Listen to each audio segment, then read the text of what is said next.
Hi, I'll be reading my essay, A Letter to My Younger Self.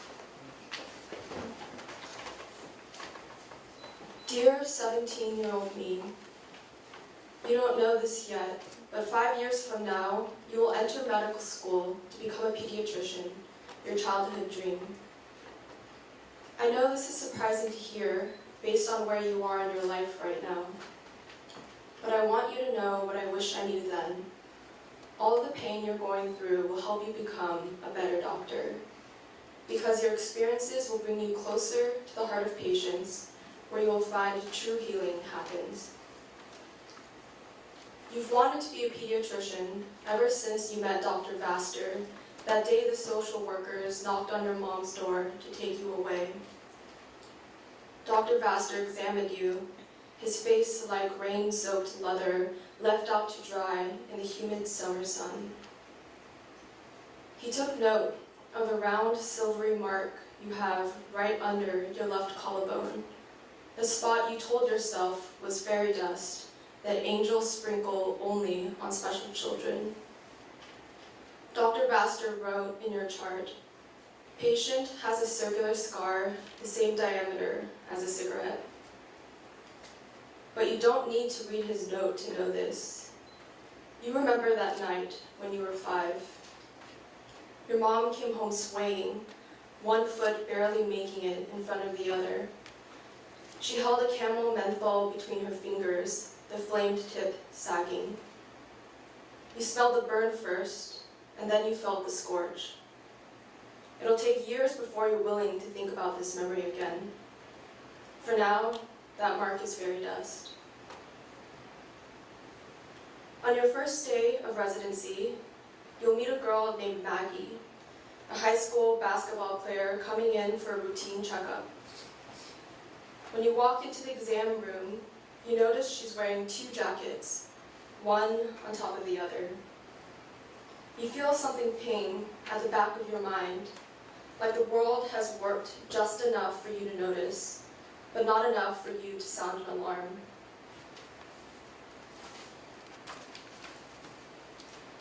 You ask Maggie to remove her jackets so you can check her blood pressure. She swallows, trembles ever so slightly in a way you won't quite piece together until you've heard her story. As you slide the cuff up her arm, you notice a murky purple blotch. When you ask, what happened here, pointing at the mark, Maggie mumbles something about a ball hitting her arm during practice.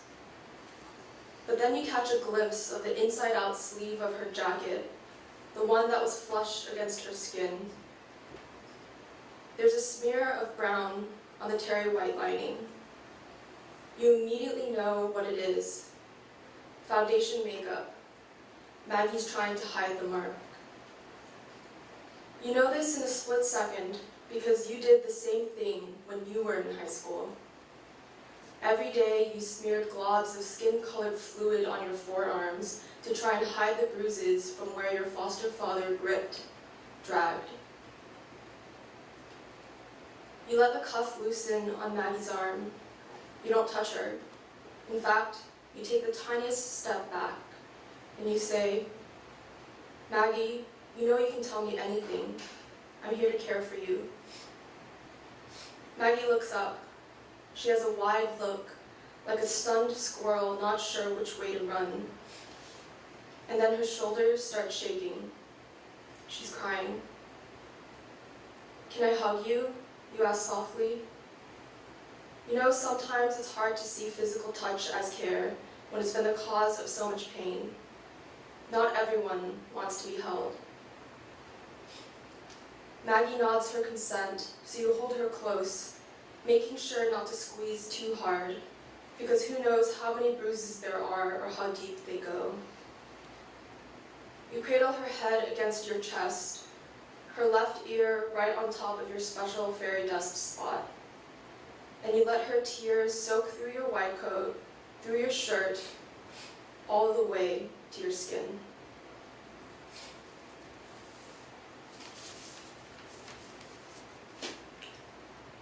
"6 months after Maggie, you'll finally walk into a therapist's office.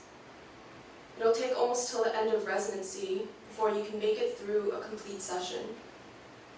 But every time you go, you will think of Maggie, of how good it felt to hold someone while they cried, to be there for them when they were hurting in a way you knew all too well.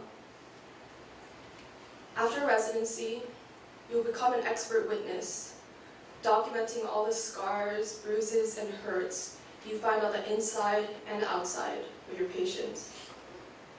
You will even testify in court a few times, and with each case, you will feel your vertebrae restacking, aligning in a way that lets you stand a little taller, a little straighter, a little broader. And one night you will realize that before you go to sleep, you no longer turn on your nightlight, that crescent-shaped plastic plug-in you bought years ago from the kids section. And that's when you know it's time. The next day at work, you will call up Valerie. She will answer asking, "What's the case this time?" A sigh in her voice because no one actually enjoys talking about broken children and the adults who do the breaking. You will say, "It's me," and you will thank Maggie. Sincerely, your 47-year-old self. Thank you.